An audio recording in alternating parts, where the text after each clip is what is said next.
ፈርታችሁኛል እንደዚህ ምናምን ነገር እያልክ በጣም ራስህን ስትቆልል አይቼ ነውና በእንደዚህ ባንዴ መተንፈስ ትችላላችሁ ማለት ነው። ምንም እንደማታውቁ ማድረግ ይቻላል። አረ ፓስተር የተረጋጋ ምን ነው ስሜት አይሆንክብኝ? ፋሌ ማስረጃ ይሁን ለኔ። አረ ትንሽ ኩፋሌ አይሁን ግን ሰው ያዳምጥሽ። አሁን ለምሳሌ ይሄንን ነገር ልንገር ማስረጃ በቃ ታዳምጥም ማለት ነው። በቃ አይ በቃ እሺ በቃ ይቅርብ ማጠቃለያ ያሰራበት። እሺ አይ ቲንክ ገና ነን ለውቀት ለአቅመ ውይይትም ገናም አልደረስም። ቀጥላለሁ። እሺ ቀጥላለሁ። እግዚአብሔር አንድ አምላክ ብሎ ነው እያስረዳ ያለው። ዘፍጥረት ምዕራፍ አንድ ይላል እግዚአብሔር እንደዚህ ያለ ኑ እንውረድ ሐሳባቸውን ወይም ቋንቋቸውን እንደባልቅ የሚል ቦታ አለ። እግዚአብሔር አንድ ነው ብሎ እንደሱ የሚያስብ ከሆነ በተናጠል የሚያስብ ከሆነ አንድ ብቻ ወይም አላህ ብሎ እሱ የሚያስበውኛ ላይ ግን እንደዛ የሚያስብ ከሆነ እዛ ላይ እንደዛ ይላል። ሲቀጥል ዕብራውያን ምዕራፍ 1 ላይ ሲናገር ምንድነው የሚለው?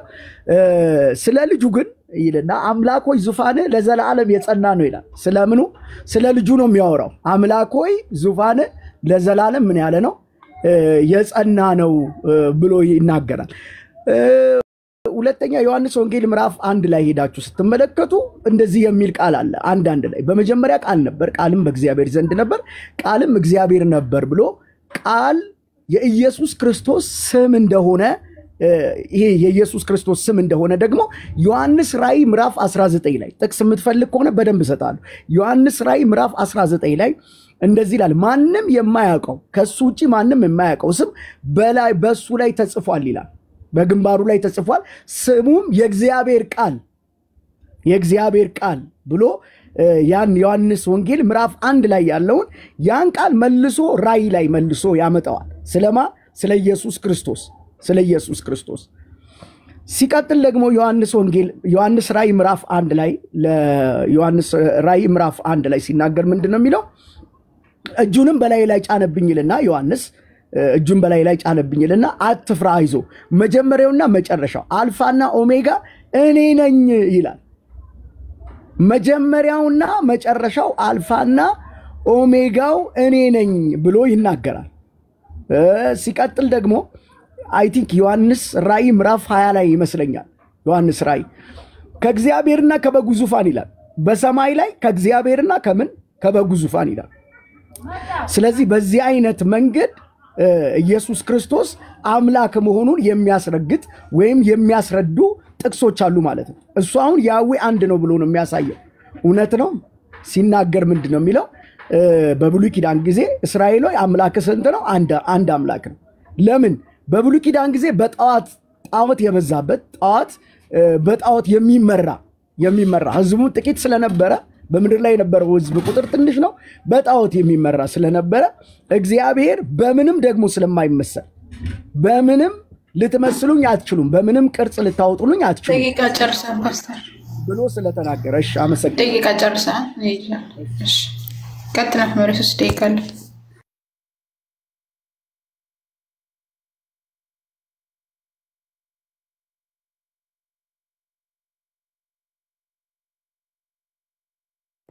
ቆያ አትጀምሩ፣ ሰዓት አልተመቸም መሰለኝ። ኦኬ ሚዩት አድርጌ ነው። በነገራችን ላይ ተሳስታችሁ ከሆነ አላውቅም ራሱ ሚዩት እንዳደረገኝ ምንድነው የተሰጠው የሪባትል ሴሽን ጊዜ ነበረ። በሪባትል ሴሽን ጊዜ ወይም በግብረ መልስ ጊዜ እኔ በተናገርኩት ላይ ምንም የተናገረው ነገር የለም፣ ያፈረሰው ምንም ነገር የለም። ጭራሹኑ ምንድነው ያደረገው? ከአርስቱ ነው የወጣው። ስላሴ ነው። ስላሴ ቢብሊካል ነው ወይስ አይደለም ነው አርስቱ እንጂ ኢየሱስ ክርስቶስ አምላክ ነው ወይስ አይደለም አይደለም። ኢየሱስ ክርስቶስ አምላክ ነው ወይ አይደለም በሚል ኖሮ አንተም ዮሐንስ ወንጌል 1 ብትጠቅስ ራእይ 1:8 ብትጠቅስ ራእይ 21:7 ራእይ 22 ምናምን ብትል ትችል ነበር። ጥያቄው ስላሴ የሚል ባይብል ላይ ያለ ወይ? ስላሴ ምንድነው ካልን ሶስት አካላት አንድ አምላክ ናቸው ወይም ደግሞ አንዱ አምላክ በሶስት አካላት ተገለጠ የሚል ትምህርት ነው። እንደዚህ አይነት ትምህርት ጥቅስ እስካሁን አልመጣም። ኦሪት ዘፍጥረት ምዕራፍ 1 ቁጥር 26 ላይ ያለው ለመናገር ፈልገ ጥቅስ እንኳን የቱ ጋር እንዳለ እንኳን በትክክል አታውቀውም።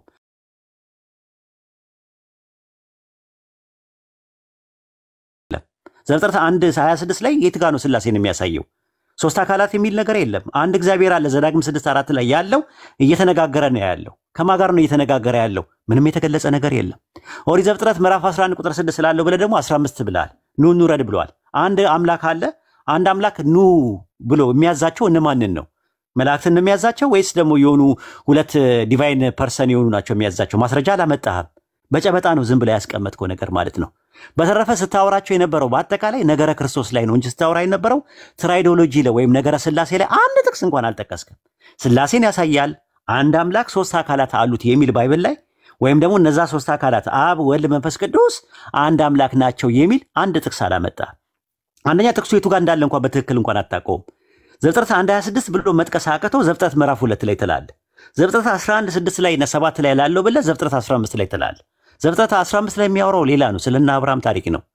ስለ ኑህ ኑረድ ስለሚለው አይደለም የሚናገረውና ባይብል ላይ ጥቅሶቹን እንኳን የቱ ጋር እንዳለ በአግባብና በስርዓት እንኳን አታውቃቸውም።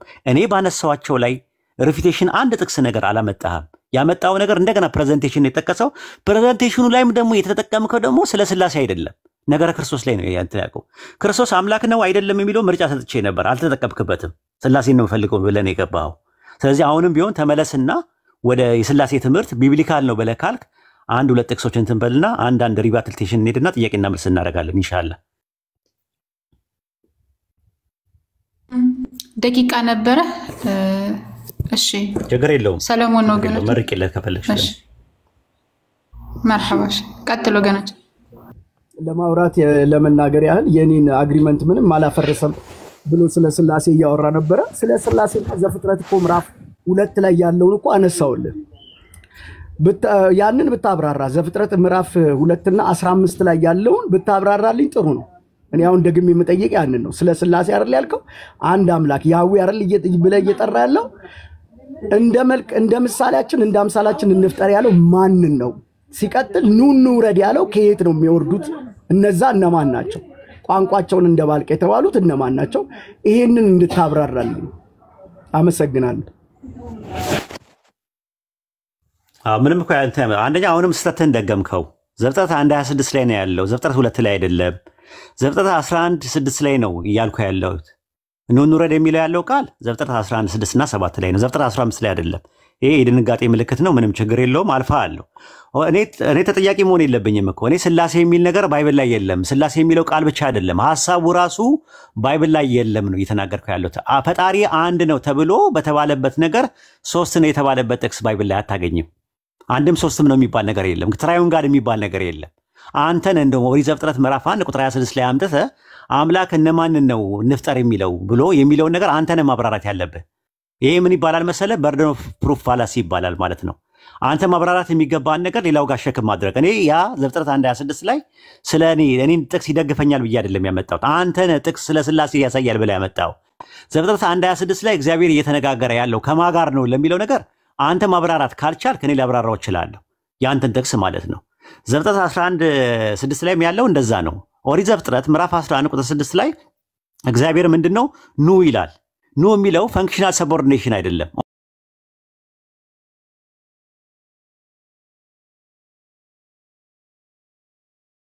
ቁጥር 19 ላይ ኑ እንዋቀስ ይላል። እንዋቀስ የሚለው ማንን ነው ስንል የእስራኤልን ሕዝብ ነው። ኦሪት ዘፍጥረት ምዕራፍ 11 እግዚአብሔር ይሄ አንድ እግዚአብሔር ዘዳግም 6:4 ላይ ያለው እግዚአብሔር እነማን ነው ኑ የሚለው? ሁለት ፐርሰኖችን ወልድና መንፈስ ቅዱስን ነው። ማስረጃ ማምጣት አለብህ። እኔ ግን መላእክትን ነው ብዬ እላለሁ። ለምን? መጽሐፈ ኩፋሌ ምዕራፍ 10 ቁጥር 13 ላይ ምን ይላል? እግዚአብሔርም አለ መልአኩ ሲናገር ኑ እንውረድ አለን ብሎ ይናገራል። መጽሐፈ ኩፋሌ ምዕራፍ 4 ቁጥር 4 ላይ አምላካችን እግዚአብሔር ለእኛ እንዲህ አለን አለ። ምን አለን? እንፍጠር አለን ብሎ ይናገራሉ። እነማን ናቸው የሚናገሩት? መላእክቶች እንደሆኑ መጽሐፈ ኩፋሌ 4:4 ላይ። አንተ ግን በጀርባው ላይ ዘፍጥረት 1:26 ላይ እግዚአብሔር ኑ እንፍጠር እያለ ያለው ለነማን እንደሆነ ማብራራት ያለብህ አንተ እንጂ እኔ አይደለሁም። ቢያንስ እኔ ኢንፎርሜሽን ሰጥቻለሁ ከመጽሐፈ ኩፋሌ 4:4 እና ከመጽሐፈ ኩፋሌ ምዕራፍ 10 ቁጥር 13 ላይ። አንተ ግን ይሄንን ነገር ማብራራት ራሱ አልቻልክም። ራሱ አሁንም ቢሆን ስላሴ የሚባለው ነገር 1% ሳይሆን 3% ዋን ኤሰንስ ነው። ስለዚህ 3 ፕሮሶፖን እንዳለው የሚያሳይ ከዛ እነዛ አምላክ 3 ፕሮሶፖን አለው። እነዛ 3 ፕሮሶፖኖች ደግሞ አንድ አምላክ ናቸው፣ ዋን ኤሰንስን ሼር ያደርጋሉ የሚል ማስረጃ እስካሁን አላመጣህም። እስቲ የት አለ? አምጣው። እሺ ጥሩ። ምናልባት ጥቅሱን ስጀምር የጥቅስ ቦታውን መሳሳቴን እሱን እንደ ድክመት አይተህ እንደ ፍርሃት አይተህ ከሆነ በጣም እየወረደ ነው እሱ አስተሳሰብ። ሲቀጥል ግን ለምን ዋናውን ሐሳብ ለመረዳት ፈቃደኛ ከሆንክ ሲቀጥል ግን በሌላ ኑ እንውረድ ሲል ምን ማለቱ ነው አልክ አንተ? ኑ እንውረድ ማለት ኑ እንዋቀስ ይላል እግዚአብሔር አልክ። እውነት ነው። ኑ እንዋቀስ ያለው እስራኤላውያንን ነው። እዚህ ጋር ኑ እንውረድ ያለው ከሰማይ ነው ስልህ ምን አልክ አንተ? መልአክን ነው። መጽሐፍ ቅዱስ መልአክ ይላል አይልም። የራስን ሐሳብ እየሰጠ ነው እዚህ ጋር። አጥፋው ይሄንን መጀመሪያ የራስን ሐሳብ መልአክ የሚለው ሲቀጥል እንደ መልካችን እንደ ምሳሌያችን እንፍጠር ያለው እኔን ለምን ትጠይቀኛለህ አልክ። አንተ ኮነ መነሻ ሐሳብ የሰጠው ለውይይት ጥያቄ አለኝ ብለህ ያነሳው ያንን ነው። እኔ መለስኩልህ ምን ብዬ? ዘፍጥረት ምዕራፍ 2 ላይ ምዕራፍ 1 ብዬ ተሳስቼ ነበር አይደል? ስላደረምከኝ አመሰግናለሁ። ቴንኪው በጣም። ዘፍጥረት ምዕራፍ 2 ላይ ያለውን ቃል እንደ መልካችን እንደ ምሳሌያችን እንፍጠር ሲል በዛ ውስጥ ስላሴ ያሉ እኛ እንረዳለን ብዬ ነገርኩ አንተ። ይሄንን አንተ ነህ ማፍረስ ያለብህ። አይ ኖ ብለህ ማፍረስ ያለብህ አንተ እንጂ እኔ አይደለሁም። እኔማ ተረድቼ ተቀብያለሁ። ሲቀጥል ዘፍጥረት ምዕራፍ 11 ላይ 11:15 ሲናገር ምንድነው የሚለው? ኑ እንውረድ ይላል። ቋንቋቸውን እንደባልቅ ብሎ ይናገራል። መልአክ ናቸው አለ። እዛ ውስጥም እኛ ስላሴ ያሉ ብለን እናምናለን። ፐርሰን አንተ በፐርሰን ደረጃ አይ አይደለም እንደዚህ ነው ብለህ ልትናገር ትችላለህ ወይ? ስለ ስላሴ ልትናገር ትችላለህ ወይ? ይሄንን በዚህ መልኩ ነው የማስረዳ። ሲቀጥል ኢሳይያስ ላይ የተጻፈ አለ። ኢሳይያስ ምዕራፍ ደቂቃ ያያችሁ ይስሐቅ ካለ ይስሐቅ ደቂቃውን ያዝ። ደቂቃ አልቋል። ደቂቃ ስለለዛችሁ ነበር። አንተ እንዴ ደቂቃውንም የምትይ ነው? አይ ደቂቃ እኔ ያዝኩ ነው። ምክንያቱም እያየችው አይደለችም እሷ ካውንተሩ አልቋል። ኡስታዝ ካውንተር አስቀምጬ ነበር። ካውንተሩ አልቋል። ያ ማለት 3 ደቂቃ እንጨርሳለን። ኦኬ ደቂቃው ያዝለትና ደቂቃ እንትን በሉ። ምክንያቱም ነው ያልኩት ምንድነው ደንግጣል ነው ያልኩ እንጂ ፈርታል አላልኩኝም። ብትፈራ ኖሮ መታ አትወያይም ነበር። የሚፈራ ሰው አይወያይም መጥቶ። አንተ አልፈራህም ግን ደንግጣል። መደንገጥ የሚታወቀው ጥቅሶቹ አግባቡ ቤቱ ጋር እንዳሉ እንኳን ተደናብረሃል። ያንን ነው ልልሽ ያልኩት ነገር። ወደ ጥያቄና መልስ እንሂድ። አሁን የጥያቄና መልስ ጊዜ ስለሆነ ወደ ጥያቄና መልስ እንሂድ። ኦሪት ዘፍጥረት ምዕራፍ 11 ቁጥር 6 ላይ ስላሴን የሚያሳየው እንዴት ነው? ኑ የሚለው እግዚአብሔር ለማንን ነው? አንድ እግዚአብሔር አለ። ዘዳግም 6:4 ላይ ስማ እስራኤል ያህዌ ኤሎሃይኑ ያህዌ ኻድ አለ። እስራኤል ስማ አምላካችን ያህዌ አንድ ያህዌ ነው ይላል። ይሄ አንድ ያህዌ አምላካችን ያህዌ ኑ ብሎ ያለው እነማንን ነው? ማስረጃ ስጠኝ እስቲ። እከሌን በለኝና ከዛ በኋላ ስላሴን እንገነባለን። ይሄ ነው ጥያቄ። ወደ መልሱ ግባ።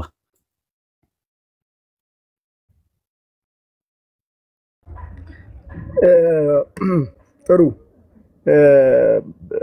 ይቅርታ፣ ጥያቄውን ድገምልኝ እስኪ ከነገ። ኦሪት ዘፍጥረት ምዕራፍ 11 ቁጥር 6 ላይ ያህዌ ወይም ደግሞ ዮዴሄ ባፔ የሚባለው ዘዳግም 6:4 ላይ ያለው አንዱ አምላክ አንዱ ያህዌ የሚባለው ኑ የሚለው እነማንን ነው? በለፊት ኑ እያላችሁ ያለው እነማንን ነው? እከሌ በለኝ አንተ። ዘፍጥረት 11:6 ላይ እከሌ በለኝ። ስላሴን ጭራሹን አያሳየም ጥቅሱ። እኔ እነማንን እንደሆነ ማስረጃ ሰጣለሁ። ኮሜንታሪ ማስረጃ አለኝ። የአይሁዳኖች ማስረጃ አለኝ። ኢቭን የትውፊታዊ ማስረጃ አለኝ። አንተ ግን እከሌን እነዚህን ነው ኑ እያለ የሚለው ነገር ማስረጃ ስጠኝ ነው እያልኩ ያለሁት። ኑ እንውረድ ኑ ያለው መንፈስ ቅዱስን አብ ነው።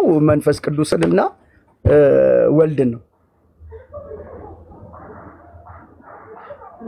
ኦኬ ማስረጃ ስጠኝ እስቲ። ባዩ አብ እንደሆነና ወልድና መንፈስ ቅዱስ ኑ እንዳላቸው የሚያሳይ የአዲስ ኪዳንና የብሉይ ኪዳን ማስረጃ ስጠኝ። ከነቢያትና ከሐዋርያት መካከል ዘፍጥረት 11:6ን ጠቅሶና ታክሶ አብ ነው ለወልድና ለመንፈስ ቅዱስ እየተናገረ ያለውን የሚለውን ወይ ካውድ ኮንቴክስቹዋል አፕሮችም ቴክስቹዋል አፕሮችም ሊንጉስቲካልም ግራማቲካል አፕሮች ስጠኝ። ጥሩ ለመስጠት ያህል ዮሐንስ ወንጌል ምዕራፍ 8 ላይ ሲናገር እንደዚህ የሚል ቃል አለ። አንተ ገና 50 ዓመት ያልሞላ አብርሃምን አይቼዋለሁ ብለው ሲጠይቁት እኔ አብርሃም ሳይወለድ ነበርኩ ይላቸዋል። ኢየሱስ ክርስቶስ ነበርኩ ይላቸዋል። በሌላ በኩል ደግሞ እዛው ዮሐንስ ወንጌል ምዕራፍ 1 ላይ በመጀመሪያ ቃል ነበር ይልና ቃልም በእግዚአብሔር ዘንድ ነበር፣ ቃልም እግዚአብሔር ነበር ይለዋል። ያ ቃል የተባለው ዮሐንስ ራእይ ላይ ኢየሱስ ክርስቶስ እንደሆነ ይናገራል። የወልድ ስም ቃል እንዳለው ዮሐንስ ቃል ብሎ እንደጠራው እና ከእርሱ ጋር እንደነበር ጥያቄው ግን ገብተዋል። ግን ምንድነው የጠየቁት? ሲድገምልኛ እንዴ እኮ ግልጽ ነው። ምንድነው? ሲድገመው አንዴ ድገም። እሺ ኑን ውረድ ያለው እኔ ኢየሱስ ክርስቶስ ከድንግል ማርያም ከመወለዱ በፊት ፕሬኤግዚስታንስ ነው ወይም አይደለም፣ አምላክ ነው አይደለም አላልኩም። እዛ ላይ ዘፍጥረት 11:6 ላይ እግዚአብሔር ኑ የሚለው እነማንን ነው? ከሌን የሚለውን ነገር ከየት አመጣው እኮ? አሁን የጠቀስካቸው ጥቅስ ላይ እግዚአብሔር ኑ ያለው ወልድና መንፈስ ቅዱስ ነው የሚል ነገር አለው። ዮሐንስ 8:58 ላይ ዮሐንስ 1:1 ላይ እንደዛ የሚል ነገር አለው። እየነገርኩ እኮ አለ ወይ ነው የምልህ። እየነገርኩ ነው እኮ። ከገባ አሁን አንተ የምትረዳ ማለት ገባ፣ ካልገባ ምንም ልረዳ አልችልም። ግን እያስረግጬ እየነገርኩ ነው። ዮሐንስ ወንጌል ምዕራፍ 8ን እኔ አለው አብርሃም ሳይወለድ በፊት እኔ ነበርኩ ይላል። ዮሐንስ ራእይ ላይ ደግሞ ስታይ ኢየሱስ ክርስቶስ እኔ መጀመሪያውና መጨረሻ አልፋና ኦሜጋ ነኝ አለ ኢየሱስ። ስለዚህ ኢየሱስ ነበር ከማን ጋር? ከአብ ጋር ነበር እያልኩ ነው። ወልድ ከአብ ጋር እንደነበረ የሚያሳይ እሱ ጅማሬ የለውም ፍጻሜ የለውም። እሱ እንደነበረ እየነገርኩ ነው ስለ ወልድ። በመጀመሪያ ያስኬድም ጥያቄው ነው። ካላስኬድ ልድገምልህ። አይ ኖ አለመሄድ ሳይሆን እስከ መጨረሻው እንሄድበታለን። አይዞህ ተረጋግተህ እንትን በለኝ። ጥያቄውን አሁን ኩሉን ፓስተር ነህ ኩል ሆነ እናውራ። አሁን ዘፍጥረት 11:6 እና 7 ላይ እግዚአብሔር ኑ እንውረድ ሲል ኑ ብሎ የሚላቸው ወልድና መንፈስ ቅዱስን ስለመሆኑ ማስረጃ ስጠኝ ነው ያልኩ። ማስረጃ አልሰጠኝም እስካሁን። ኢየሱስ ክርስቶስ ፕሬኤግዚስታንስ አለ ወይም የለውም፣ ኢየሱስ ዓለም ሳይፈጠር በፊት ነበረ አልነበረም ብዬ ጥያቄ ባቀርብልን ኖሮ የጥያቄው መልስ በአግባብና በቦታው ነው። አርጊመንት እናደርጋለን፣ ሪፊት ላደርግ እችላለሁ። ጥያቄው ኢየሱስ ከድንግል ማርያም ከመወለዱ በፊት ወይም ዓለም ሳይፈጠርና ዘመን ሳይቆጠር ነበረ አልነበረም ሳይሆን ኦሪት ዘፍጥረት 11:6 እና 7 ላይ እግዚአብሔር የዮዴሄ ቫቭሄ ዘዳግም 6:4 ላይ ያለው አንዱ እግዚአብሔር ኑ እያለ የሚለው እነማንን ነው ጥያቄው። ወደ መልስ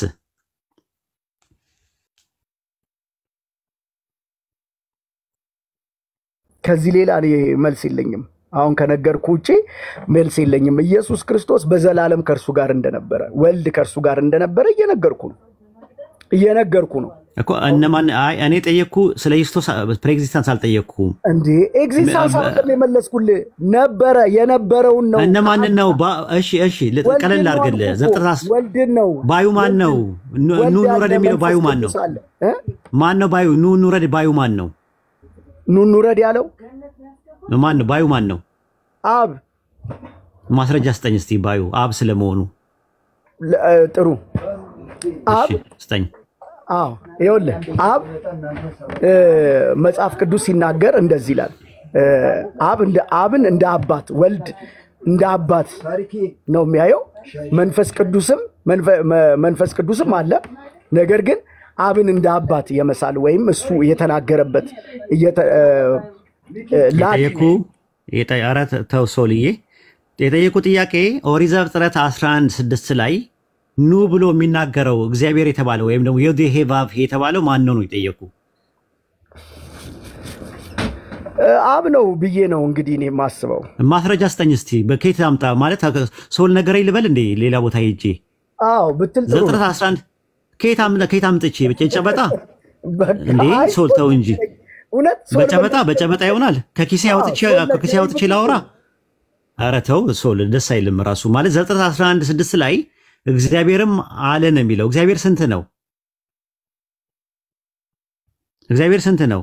እዛ ጋር ባዩ አንድ እግዚአብሔር ነው ወይስ አንድ አካል ነው የሚለው? እግዚአብሔር አንድ ነው። ስላሴ እኮ አንዱ እግዚአብሔር ነው። አንዱ እግዚአብሔር እነማንን ነው ኑ የሚለው? እነማንን ነው ኑ የሚለው? አንዱ እግዚአብሔር እነማንን ነው ኑ? አንዱ እግዚአብሔር እነማንን ነው ኑ እያለ የሚጠራው? አንዱ እግዚአብሔር አይደለም። አሁን እኮ ያለ ነው አዲስ ኪዳን። እግዚአብሔር ስንት ነው? ኖ ዘዳግም 6:4 ላይ ያለው እግዚአብሔር አይደለ? ዘፍጥረት 11:6 ላይ እየተናገረ ያለው እግዚአብሔርም አለ ይላል። ያ አንዱ እግዚአብሔር እነማንን ነው ኑ የሚለው? ኑ የሚለው እነማንን ነው? ሲጀመር ወልድና መንፈስ ቅዱስ እኮ ከአብ ጋር ነበሩ አብረው። ኑ እንዴት ይላቸዋል? ራሱ ኑ እንዴት ይላቸዋል? ኑ ብሎ የሚያዛቸው ማን ነው? ፈንክሽናል ሰቦርዲኔሽን ሳይሆን ኦንቶሎጂካል ሰቦርዲኔሽን ነው የሚያሳየው። ኦንቶሎጂካል ሰቦርዲኔት አለ እንዴ በስላሴ መካከል? አንተ እንደምታየው ኦንቶሎጂካል ሰቦርዲኔሽን አለ በስላሴ መካከል? ሶል ኦንቶሎጂካል ሰቦርዲኔሽን አለ ወይ በትሪኒቲ መካከል? ምን ማለት ነው እሱ? ነው ማለት ቴዎሎጂ አልተማርክም? አልተማርኩም። ታዲያ ሳትማር እንዴት እንደዚህ አይነት ቦታ ትመጣለህ? እሺ ልድገምልህ። አለመማሬ አንተን ቁጭ ብድግ ከማድረግ አያግደኝም። አለመማሬ ችግር የለውም። አይዞ ኩልዳውን አሁን ምንም ችግር የለም። ልንገርህ ትርጉሙን ልንገርህ። ቆይ ተረጋጋና ትርጉሙን ልንገርህ። አልማር ነው እስካሁን የቆየሁት አንተ ጋር ባይዘው። ቆይ ወደ ሌላ ነገር አትየው፣ ወደ ፖይንቱ ሂድ። ኦሪት ዘፍጥረት 11:6 ላይ ኑ ብሎ የሚያዛቸው የባህሪ መገዛዛትን ነው የሚያሳየው ወይስ የግብር መገዛዛትን ነው የሚያሳየው? ባህሪ መገዛዛትን ተመልከት። እንግዲህ የባህሪ መገዛዛት ካላቸው ተነጥለዋል ማለት ነው። ተመልከቱ። ያጀማ ፓስተር ነው እየሰማችሁ ነው ያላችሁት ፕሮቴስታንቶች። ኦንቶሎጂካል ሰቦርዲኔሽን በአብ በወልድ በመንፈስ ቅዱስ መካከል አለ እያለ ነው ያለው። አብ በባህሪ ከወልድ ጋር ይለያያል ማለት ነው እያለ ነው ያለው። ስለዚህ አሁን ጥያቄው የሚነሳው ምንድነው? ኦሪት ዘፍጥረት ምዕራፍ 11 ቁጥር 6 ላይ ያለው ጥቅስ ለስላሴ ትምህርት ማስረጃም መረጃም መሟገቻም አይሆንም ማለት ነው። አይ ቲንክ ይሳቅ ማጠቃለያ ብንሰራበት ይሻላል። አይደለም እንደማን ሐሳብ ነው የማይሆነው? ነው የለማ ስላሴን ማምጣት አልቻልኩም። ሰው የለም አውጣና ሳየኝ። ዘፍጥረት 11:6 ላይ አውጣና ሳየኝ ስላሴን። አንተ ራስህ ተራራው ነው ባል ማን ነው ስል መልአክ ነው አለ። ቢጨንቀኝ ኡስታዝ ይበቃል። ላሳየህ ማስረጃ ልስጥህ። ቆይ እውቀቱ የለህም ግን እኔ ያልኩበት ማስረጃ ልስጥህ መላእክት እንደሆኑ እዛው ላይ ማስረጃ ስጠኝ። እዛው ላይ መልአክ ነው። አይ እሱ ኮንቴክስት የባይብል ማስረጃ ልስጥህ። ለምሳሌ ማስረጃ መላእክት ናቸው ያልኩበት እኔ ማስረጃ ልስጥህ እኮ አዳምጠኝ። እዛው ላይ ስጠኝ። እዛው ላይ ልስጥህ ጥቅስ ልስጥህ እኮ ከአዲስ ኪዳንም ከብሉይ ኪዳንም ነው አይደል የጠየቅኩ? ወይም ኮሜንታሪውን ላምጣ ብዬ ነበረ። አትስጠኝ፣ ሌላ ቦታ አትሂድ። እዛው ላይ መልአክ መሆናቸው ይኸው ልስጥህ። ጁብሊ ምዕራፍ 10 ቁጥር 22 ላይ ምን ይላል መሰለ? ምን ላይ? ቆይ ኧረ ተረጋጋ። ምን ላይ? ተረጋጋ። መጽሐፈ ኩፋሌ አልቀበልም። እኔ መጽሐፈ ኩፋሌ አትቀበል ግን ያዳምጥ። ሰው ያዳምጣ። አንዴ ተረጋግተህ እሺ፣ ተረጋጋ። አንዴ ተረጋጋ። እሺ እኛ እንናገርና እኮ አይወክል ግን ኧረ ፓስተር ተረጋጋ። ምን ነው ስሜታዊ ሆንክብኝ? ኩፋሌ ማስረጃ አይሆንም ለኔ። ኧረ ትንሽ ኩፋሌ አይሆን ግን ሰው ያዳምጥ። እሺ አሁን ለምሳሌ ይሄንን ነገር ልንገር ማስረጃ በቃ አታዳምጥም ማለት ነው። በቃ እሺ በቃ ይቅርብ። ማጠቃለያ ሰራበት። እሺ አይ ቲንክ ገና ነን ለእውቀት ለአቅመ ውይይትም ገናም አልደረስክም። አንደኛ ሪባትል ሴሽኖችንም አታውቃቸውም። ፕሬዘንቴሽን አቀራረብ ራሱ የሞተ ነው። እንዲህ ዘለ ስትወጣ እንዲህ ትተነፍሳለህ ራሱ። ለማንኛውም አንድ ይሳቃለህ ደቂቃ ስጡትና ማጠቃለያ ይሰራበት። ሁለት ደቂቃ ስጡትና ማጠቃለያ ይሰራበት። ይሳቃለህ ወይ ኔት? ሁለት ደቂቃ ስጠውና ስላሴን አጠቃላው ፐርሰናሊቶ ተጀምሯል። 3 ነው ያደረጋችሁት፣ 2 አድርጉት እና ቀጥሉ። ወደ ደቂቃ ስጠውና አስቆሞ ሲደርስ ነው የሚታደ። እሺ ጥሩ። ስላሴን ማጠቃለያ ስለ ስላሴ ለመስጠት ያህል እኔ በገባኝ መጠን ነው ላስረዳ የምችለው። ኢየሱስ ክርስቶስ ዕብራውያን ምዕራፍ 1 ላይ ሲናገር አምላክ ሆይ ዙፋንህ እግዚአብሔር ስለ ልጁ ብሎ ነው የሚጀምረው። አምላክ ሆይ ዙፋንህ ለዘላለም የጸና ነው ይላል። ኢዮብ 33 ላይ ስትሄዱ ደግሞ ምን ይላል? የእግዚአብሔር መንፈስ ፈጠረኝ ይላል። ጌታ ኢየሱስ ክርስቶስ ደግሞ ሲናገር ወደ አባቴና ወደ አባታችሁ ወደ አምላኬና ወደ አምላካችሁ ይላል። ማን ነው? አብ ነው። አብ አምላክ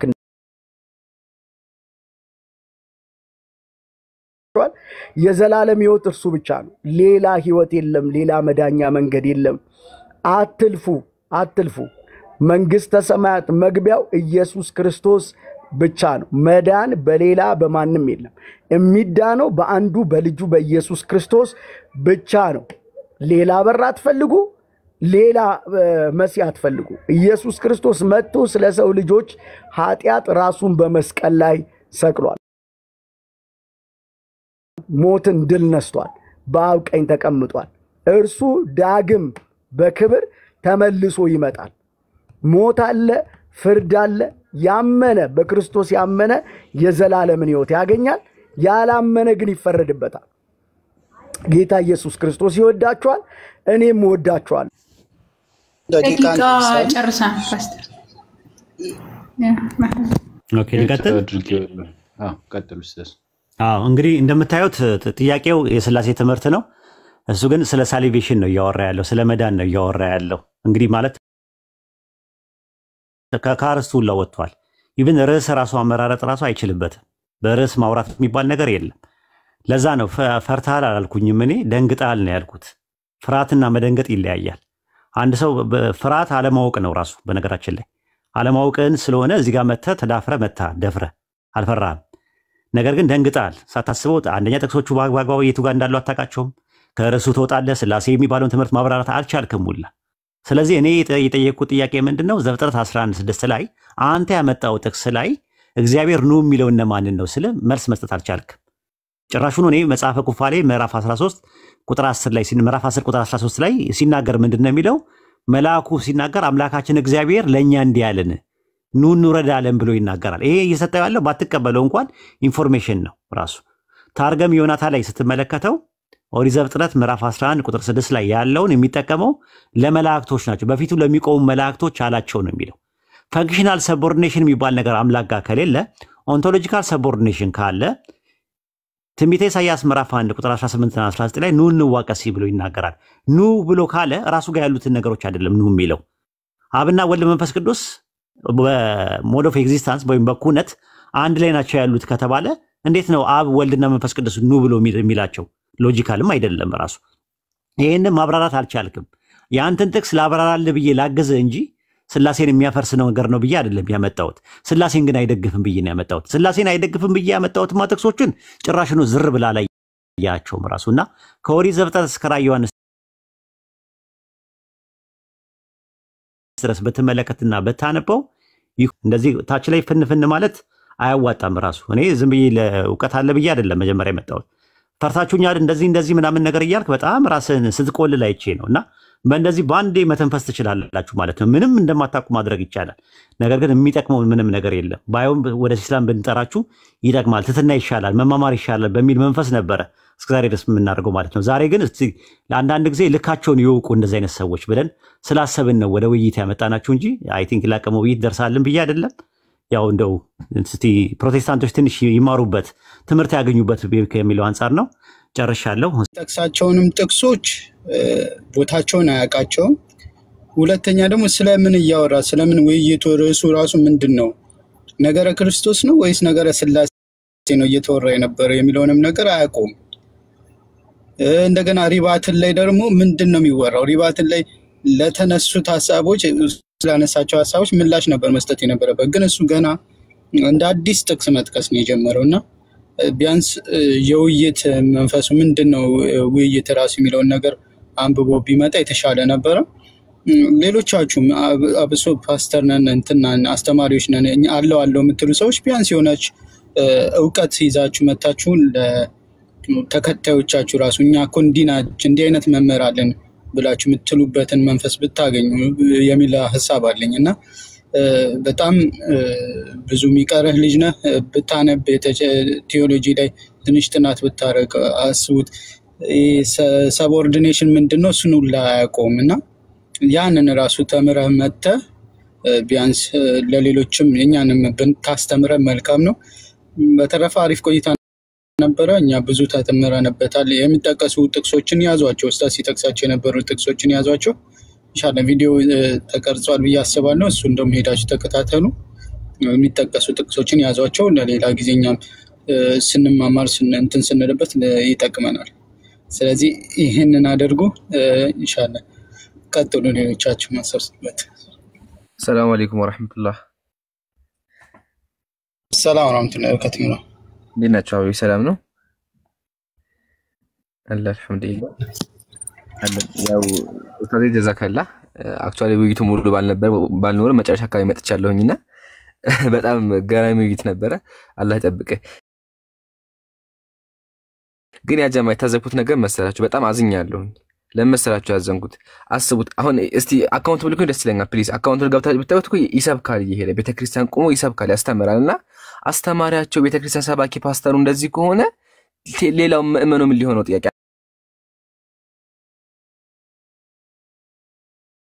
አንደኛ ጥያቄ። ሁለተኛ ደግሞ ጥያቄ አታችሁ ሲቀደም ሲወይ ምንድነው ያለው? እኔ እኮ አላቅም ነው ያለው። ኡስታዝ ታቀደስ አላቅም ነው ያለው። በዚህ ዕውቀት ያንጨረጨብከው ስለዚህ ዕውቀት የለውም አይደለ? ግን ፓስተር እንደሆነ ደግሞ ረሳ። ፓስተር እኮ ነው። ዝም ብሎ ፓስተር ይኮናል እንዴ? አንድ ሰው ሼክ ኡስታዝ ከተባለ እኮ መምህር ነው አይደለ? መምህር ተብሎ ሰዎች ሊያስተምር መጥቶ አላቅም ይላል እንዴ? ቢላህ አለይኩም። አረ ይሄ ጤንነት አይደለም። አንድ ሰው ሊያስተምር መጥቶ ኡስታዝ ተብሎ እኔ አላቅም ሊል ይችላል? ያም እየሰበከ ሰባኪ ነው። በአላህ ቪዲዮ አካውንት ፕሊዝ ካላችሁ ላኩልኝ ላሳያችሁ። ፎሎ ሳደርግ ወጣብኝ እና ገብታችሁ ብታዩት በቃ እንደውም የሚሰብክበት ራስ መስተዋት ነው። መስተዋት ፊት ቆሞ ነው የሚሰብከውና ሰባኪዎቹ እንደዚህ ከሆኑ ምን ሊወጣቸው ነው ጥያቄ። እና ያ ጀማዓ አይታችሁ ከሆነ ርዕሱ ምንድን ነበር? ኡስታዝ ምንድን ነው ያለው? አብ ወልድ መንፈስ ቅዱስ እዛ ጋር ተናጋሪው አብ እንደሆነ ማስረጃ አምጣ ነው ያለው። እሱ ነው ሄደ። ኢየሱስ አምላክ ነው። ኢየሱስ አምላክ እንኳን ቢሆን ኢየሱስ አስቀድሞ እንኳን ቢኖር እኮ ምንም አይገናኝም እኮ። መላእክቶችም እኮ ነበሩ አይደል እንዴ? መላእክቶችም አስቀድሞ ነበሩ። ጥንት ዓለም ደግሞ ነበሩ አይደለ? ጥያቄያችን መኖሩ ሳይሆን ስለጠየቀው ጥያቄ መኖሩ ሳይሆን ምንድነው እግዚአብሔር አብ ለነሱ እንፍጠር ማለቱ ማስረጃ አምጣ ነው የተባለው። ግን እሱም ኢየሱስ አምላክ ነው አብ ስለ ልጁ አምላክ ሆይ ይለዋል አለ። አንድ አብ አይደለም የሚለው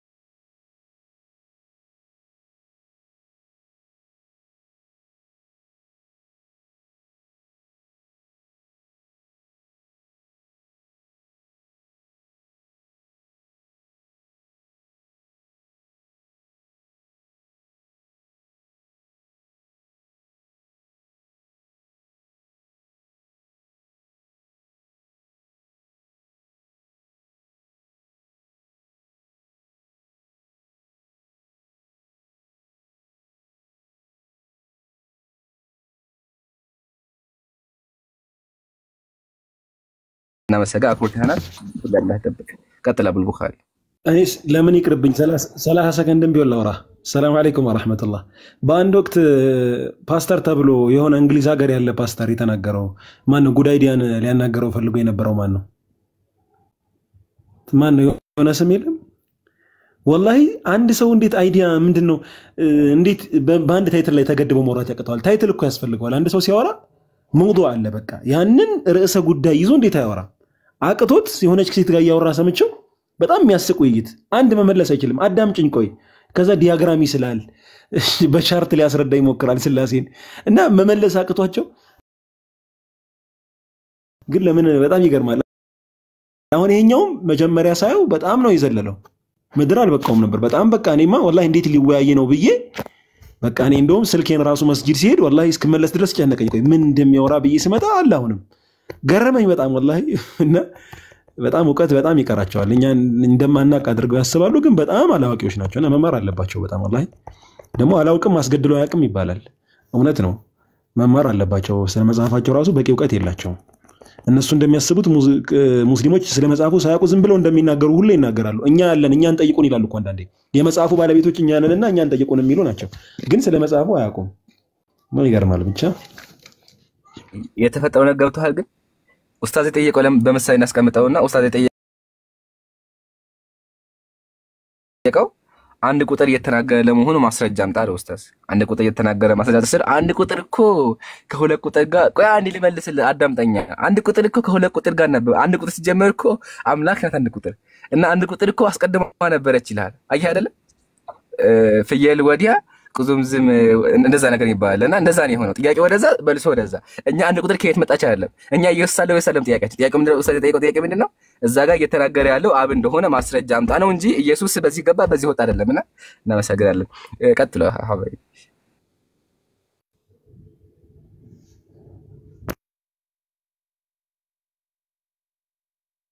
ሰላም አለይኩም ወራህመቱላሂ ወበረካቱ። ሁላችሁም ሰላም አለይኩም ብያለሁ። ውይይቱ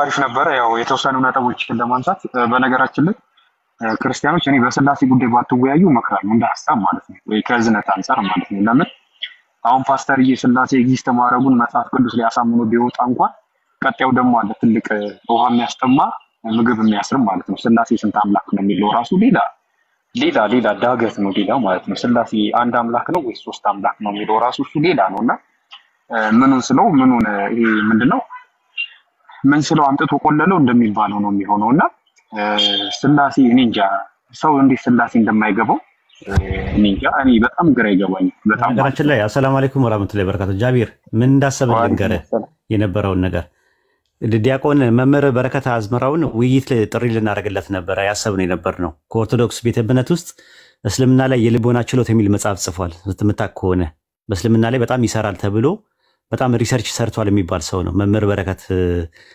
መምህር በረከት አዝመራው መሰለኝ አባቱ ስም ባልሳሳት መጽሐፉ አለ። የልቦና ችሎት በጣም ብስል ያለ ነው። ረጋ ያለ ነው።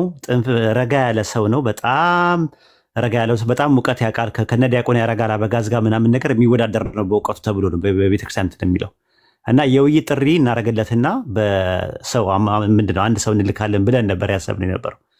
ባለፈው ገብተህ ከዩቲዩብ ወርዶ እኛ ራሳችን ተጠቅመንበታል። 45 ደቂቃ ያወራችሁት ወሬ ላይ ድንብርብሩ ነው የወጣው። ያ ጀማ ተመልከቱት። እኛ ቴሌግራም ላይ ለቀነዋል ከጃቢር ጋር ያወሩበት ማለት ነው። ድንብርብሩ በቃ ማለት ማንነትና ማንነት ሲለው ምን ማለት ነው ይለዋል። ማንነትና ምንነት እንኳን ጠንቅቆ አያውቅም። አይ ማንነት ምንድነው ሲግልጽ አድርግልኝ አዲስ ነገር ነው። ከዛ ጥቅስ ሲጠቅስበት ጥቅሱ የቱ ጋር ነው ያለው የቱ ጋር ይለዋል። እስቲ ቆይ ልክፈተው ምናምን ነገር እያለ ሲደናበሩላ ነበረ። አይታችሁታል ይሄንን ነገር ወላሂ ሲደናበሩላ ነበር። ጥቅሱን እየፈለገ አያውቀውም ጥቅሱን የቱ ጋር እንዳለ። ጃቢር የሚጠቅሰውን ጥቅስ ራሱ አያውቀውም። በዚህ ደረጃ ነው እንግዲህ አስተማሪዎች የሚባሉት ሰዎች ማለት ነው። ከዛ ሐሳባችንን ቀየርን እንደውም እኛ ራሳችን ማለት ነው። አሁን ይሄንን የውይይት ጥሪ አምጥተን ሲነፍር ማለት የተረጋጋ ነው፣ ኩል ነው፣ እናውቃለን። የሆነ ደስ የሚል ነገር አለው። ነገር ግን አንተ እንዴት አንድ አስተማሪ ሆነ እንዴት ጥቅስ አታውቅም? ጥቅስ የሚባል ነገር አያውቅም። ምኑ ጋር ነው ያለው? እስቲ ቆይ ክፈተው። ከፍቶ አይቶት ምናምን ነገር ቆይ ምንድነው ያልከኝ?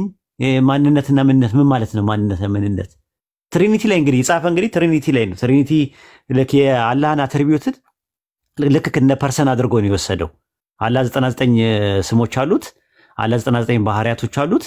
እኛ ጋርም ደግሞ አንድም ሶስትም እንዳለን አላህ ደግሞ አንድ ብቻ ሳይሆን 99ም ነው ምናምን እያለ ነው የጻፈው መጽሐፉ ላይ አትሪቢዩቶቹን፣ ሲፋዎቹን፣ ኢነርጂያና ኡሲያ የሚባለው ነገር ድብልቅልቅ እያደረገ ነው የጻፈው መጽሐፉ ላይ።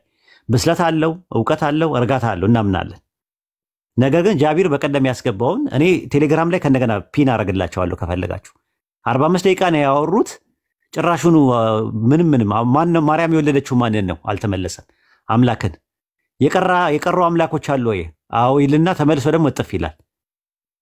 ቀጥል ጃቢር። በጣም አሪፍ ነገር ነው። ኢት ዋዝ ወንደርፉል። እኔ በጣም ነው ደስ ያለኝ።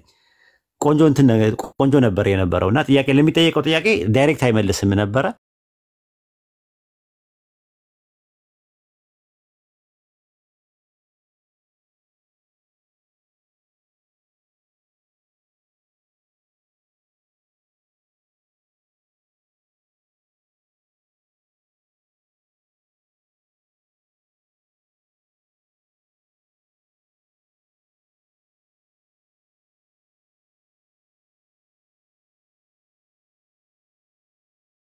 ስላለ መልእክት ማስተላለፍ ፈልጌ ነው። አንድ ሰው ተወያይቶ ጥሩ ነጥብ አስቆጥሮ ከወጣ በኋላ ገብታችሁ አታበላሹት። ይሄንን ነጥብ እንደዚህ አይነት ችግር አለ። በማታውቁት ነገር ላይ አናውቅም በሉ። በቃ የሆነ ጥሩ ውይይት ከተደረገ በቃ አትንኩት። ያንን ነገር ትታችሁ ትጡ። ገብታችሁ እኔ እንጃ እኔ ምን እንደሆነ ራሱ ሐሳባችሁ አላውቅም። እንደዚህ አይነት ነገሮች አሉ። ብዙ ጊዜ አንድ ሰው ጥሩ ተወያይቶ ከወጣ በኋላ በቃ ትታችሁ ውጡ። ቤቱ ገብታችሁ ሌላ ነገር እንትን አትበሉ። ያንን ማረሳሳት ነው። ደህና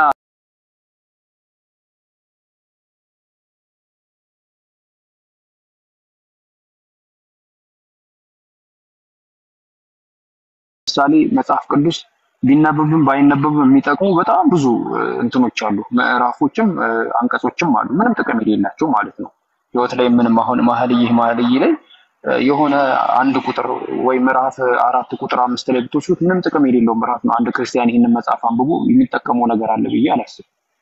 ግን ቢኖርም ግን ከስላሴ አይበልጥም። እንደው እግዚአብሔር እንደው ተሳስቶ እንኳን እቺን ምዕራፍ አውጥቶ ስለ ስላሴ ቢጽፍላቸው እንዲህ ግራ ከሚጋቡ ማለት ነው። እሱ ራሱ ትልቅ ጥያቄ ነው። ስላሴ ትልቁ ትምህርት ሆኖ በትንሹ እንኳን አልተጻፈም። በጣም ትንንሽ የሆኑ እንትኖች ሐሳቦች ግን በጣም በትልቁ መጽሐፍ ቅዱስ ላይ ሲብራሩና ሲካበቡ ይታያል ማለት ነው። ይሄ የሚያሳዝነው ነገር ነው። ስላሴ መጽሐፍ ቅዱስ አይደለም። ግን እንደው በቃ ያልሆነው ሆነ ያልተፈጠረው ተፈጠረ ተብሎ ስላሴን ብታመጡ ሌላው ደግሞ አለ በጣም ከባድ ስላሴን ከመጽሐፍ ቅዱስ ከማምጣት ይልቅ የሚከብደው ነገር ምንድነው? ስላሴ አንድ አምላክ እንደሆነ ዲፋይን ማድረግ ነው። እንዴት እንደምታረጋግጡት አላውቅም። በጣም የሚከብደው ማለት ነው። እና እኔ